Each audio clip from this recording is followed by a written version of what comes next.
Hello बच्चों, कैसे आप लोग। तो आइए फिर से स्वागत है आपका बीएन प्रसाद मैथमेटिक्स के यूट्यूब चैनल पे। तो क्वेश्चन नंबर 23 जो ऑब्जेक्टिव कहता है, किसी कोश में इलेक्ट्रॉन की अधिकतम संख्या कितनी होती है, चाहे उसे सामान्य सूत्र किसके द्वारा सूचित किया जाता है। पहला ऑप्शन में है 2n², दूसरा में है 3n², 4n², n²। तो किसी कोश में इलेक्ट्रॉन की अधिकतम संख्या को 2n² के द्वारा सूचित किया जाता है, क्योंकि जब n का मान हम 1 भरेंगे तो 2 × 1 के स्क्वायर मतलब 2, और 2 × 2 के स्क्वायर तो 2 दूनी 4 दूनी 8, और 3 भरेंगे तो 3 × 9 दूनी 18, मतलब 2 8 18 करके इलेक्ट्रॉन भरता है। इसलिए पहला सूत्र जो है बिल्कुल सही है, इसलिए ऑप्शन नंबर ए इसका सही जवाब। क्वेश्चन नंबर 24 है, किस यौगिक का इस्तेमाल शराब यानी पेय पदार्थ के रूप में किया जाता है। ऑप्शन ए में है सिरका, बी में है एथेनॉल, सी में है मेथेनॉल। तो एथेनॉल यानी एथिल एल्कोहल का उपयोग जो है पेय पदार्थ के रूप में या शराब के रूप में किया जाता है, इसलिए ऑप्शन नंबर बी बिल्कुल सही जवाब है। क्वेश्चन नंबर 25 कहता है कि एथिल एल्कोहल का व्यापारिक उत्पादन किस विधि से किया जाता है। मतलब व्यापारिक उत्पादन की एथिल एल्कोहल अधिक मात्रा में किस प्रकार से उत्पादित किया जाता है, कैसे उसको बनाया जाता है। तो एथिल एल्कोहल बनाने के लिए जो है किण्वन की प्रक्रिया कराई जाती है और उसी से व्यापारिक उत्पादन किया जाता है, इसलिए ऑप्शन नंबर सी बिल्कुल सही जवाब है। क्वेश्चन नंबर 26 है कि पेंटेन यानी C5H12 के कितने संरचनात्मक समावयवी संभव है, कितने होंगे। तो C5H12 को संरचनात्मक समव्यवता के रूप में 3 प्रकार से निरूपित किया जा सकता है, इसलिए ऑप्शन नंबर सी बिल्कुल सही जवाब है। अब एक क्वेश्चन आपको ऑब्जेक्टिव में हर साल पूछा जाता है, भी आई है, बिल्कुल ग्रांटेड क्वेश्चन है कि एल्केन, एल्कीन और एल्काइन का सामान्य सूत्र क्या होता है। इसको आप निश्चित रूप से याद कर लेंगे क्योंकि ये निश्चित रूप से आने वाला प्रश्न है। तो एल्केन का सूत्र CnH2n+2 होता है, एल्कीन का CnH2n होता है, और एल्काइन का जो सूत्र होता है CnH2n-2 होता है। दूसरे रूप में आप इस प्रकार भी याद रख सकते हैं कि CnH2n जो जनरल फॉर्मूला है एल्केन में भी होगा, एल्काइन में भी होगा, और एल्कीन, एल्केन और एल्काइन सभी में होगा। लेकिन अंतर क्या है, एन में, मतलब मेथेन, एथेन, प्रोपेन। एल्केन में आप 2 जोड़ेंगे मतलब CnH2n+2, एल्कीन में, इन में कुछ नहीं, इन में कोई मीन नहीं, मतलब उसमें न प्लस करना है न माइनस करना है, और आयन में -2 घटा देना है, तो उसका सूत्र हो जाएगा CnH2n-2। अगला क्वेश्चन है 28 कि वेल्डिंग में किस गैस का उपयोग किया जाता है। मतलब आप जो कहीं धातु को जोड़ने के लिए वेल्डिंग कार्य जो किया जाता है उसमें किस गैस का इस्तेमाल किया जाता है। तो उसमें आपको एथीन गैस का इस्तेमाल किया जाता है, इसलिए ऑप्शन नंबर सी बिल्कुल सही जवाब है। क्वेश्चन नंबर 29 कहता है कि उच्च वर्षीय अम्लों के सोडियम लवण को हम क्या कहते हैं। तो सब्जेक्टिव पढ़ाते समय मैंने आपको साबुन और अपमार्जक में जो अंतर बताए हैं, तो उसमें उच्च वर्षीय अम्लों को सोडियम लवण को हम साबुन कहते हैं, इसीलिए ऑप्शन ए में है साबुन, बी में अपमार्जक है, सी में रबर है, प्लास्टिक है, तो साबुन बिल्कुल सही जवाब है, ऑप्शन नंबर ए हो जाएगा। क्वेश्चन नंबर 30 है, निम्न में कौन यौगिक एल्काइन है। तो एल्काइन में इसमें ए में है मेथेन, दूसरा मेथेन, तीसरा में एसीटिलीन और चौथा में है क्लोरोफॉर्म।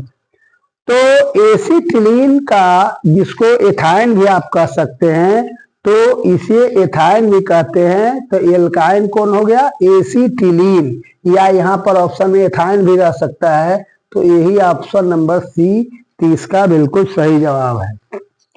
क्वेश्चन नंबर 31 कहता है कि एथेनॉल की अभिक्रिया सांद्र H2SO4 के साथ कराने से कौन गैस निकलता है? तो इथेनॉल की अभिक्रिया जब हम सांद्र H2SO4 मतलब सल्फ्यूरिक अम्ल के साथ कराते हैं तो आपको क्या बनता है? एथीन गैस बनती है, C2H4, यानी ऑप्शन नंबर सी सही है। उसके बाद है क्वेश्चन 32 कि प्रोपेनोन का क्रियाशील मूलक क्या है? प्रोपेनोन में कौन सा क्रियाशील मूलक है? तो यहाँ ओन मतलब कीटोन, तो कीटोन का क्रियात्मक समूह जो है CO है, इसीलिए ऑप्शन नंबर सी बिल्कुल सही जवाब है। अब आइए क्वेश्चन नंबर 33 में कहता है कि Al4C3 एल्युमिनियम कार्बाइड के जल अपघटन से कौन सा उत्पाद बनता है? तो Al4C3 के जल अपघटन से आपको मेथेन गैस बनती है, इसलिए ऑप्शन नंबर ए बिल्कुल सही है। क्वेश्चन नंबर 34 कहता है एथाइन या एसीटिलीन, इसका सूत्र क्या होता है? H+C=CH। तो CC परमाणु के बीच कितने सहसंयोजी बंधन होते हैं? तो इसमें आप देख रहे हैं कि तीन इलेक्ट्रॉनों की साझेदारी है, इसलिए 3 सहसंयोजी बंधन होगा। ऑप्शन नंबर सी बिल्कुल सही जवाब है। क्वेश्चन नंबर 35 कहता है कि C16 फुलेरीन की आकृति कैसी होती है? तो फुलेरीन क्या है? कार्बन का अपरूप है जिसका आकार जो होता है फुटबॉल की तरह होता है, इसलिए बी ऑप्शन बिल्कुल सही जवाब है। 36 कहता है कि वनस्पति तेलों में होती है, माने वनस्पति तेलों में क्या होती है? तो वनस्पति तेलों में जो होता है कि लंबी असंतृप्त हाइड्रोकार्बन श्रृंखला पाया जाता है, इसलिए ऑप्शन नंबर ए बिल्कुल सही जवाब है। क्वेश्चन 37 कहता है कि कैल्शियम कार्बाइड के जल अपघटन से प्राप्त होता है, मतलब कैल्शियम कार्बाइड का जब हम जल से अभिक्रिया कराएंगे, जल अपघटन कराएंगे तो क्या बनता है? तो इसमें आपको कैल्शियम कार्बाइड के जल अपघटन से इथाइन बनता है, मतलब C2H2 बनता है। क्वेश्चन नंबर 38 कहता है अल्कोहल में कौन सा तत्व उपस्थित नहीं होता है? मतलब कोई भी alcohol, methyl alcohol, ethyl alcohol, propyl alcohol, कोई भी अल्कोहल जब हम लिखेंगे उसमें कौन ऐसा तत्व है जो उपस्थित नहीं होता है? तो उसमें आपको हाइड्रोजन होता ही है, चाहे ऑक्सीजन भी होता है, नाइट्रोजन नहीं होता है, तो कार्बन तो होगा ही, इसलिए ऑप्शन नंबर सी बिल्कुल सही जवाब है। क्वेश्चन नंबर 39 कहता है कि संतृप्त हाइड्रोकार्बन श्रेणी के सदस्य को क्या कहते हैं? यानी संतृप्त, जो मैंने आपको बताया था कि जो एकल बंधन जिसमें पाया जाता है वो क्या होता है? संतृप्त हाइड्रोकार्बन होते हैं। तो एल्केन जो है संतृप्त हाइड्रोकार्बन श्रेणी में आता है, इसलिए ऑप्शन नंबर ए बिल्कुल सही जवाब है। अगला है कि क्वेश्चन 40, वो ऐसा यौगिक जिसका संरचना सूत्र भिन्न भिन्न लेकिन अनुसूत्र समान होता है उसे क्या कहते हैं? तो उसे हम समावयवता कहते हैं, इसलिए ऑप्शन नंबर सी बिल्कुल सही जवाब है। क्वेश्चन 41 है कि चीनी C12H22O11 में कार्बन परमाणु की संख्या कितनी होती है? तो ऑलरेडी आप सोचे चीनी रहता था कंफ्यूज कर सकते थे, लेकिन मैंने चीनी का सूत्र भी लिख दिया है, इसलिए स्पष्ट रूप से आप देख सकते हैं कि कार्बन इसमें कितना है? 12 है। यही अगर क्वेश्चन में ग्लूकोज का दे तो कार्बन की संख्या वहां 6 हो जाएगी, अगर हाइड्रोजन की संख्या इसी में पूछ दे तो 22 हो जाएगी चीनी में, और ऑक्सीजन की संख्या 11 हो जाएगी परमाणु की। अगर आपको ग्लूकोज में पूछे तो उसका सूत्र होता है C6H12O6, तो ऑक्सीजन के परमाणु पूछिए तो 6 हो जाएगा, हाइड्रोजन के परमाणु 12 हो जाएगा, कार्बन के परमाणु 6 हो जाएगा। तो क्वेश्चन किस प्रकार से पूछा जाता है, उसमें क्या पूछ रहा है, पहले क्वेश्चन को सही ढंग से पढ़े तब क्वेश्चन को जवाब देने का प्रयास करें। आप बिल्कुल सही सही बनाएंगे, उसमें कहीं कोई डाउट नहीं होगा। 100% नंबर आपको केमिस्ट्री में आएगा, कहीं कोई दिक्कत नहीं है। तो इसका क्या हो जाएगा आपको कि C12, तो बी ऑप्शन सही है।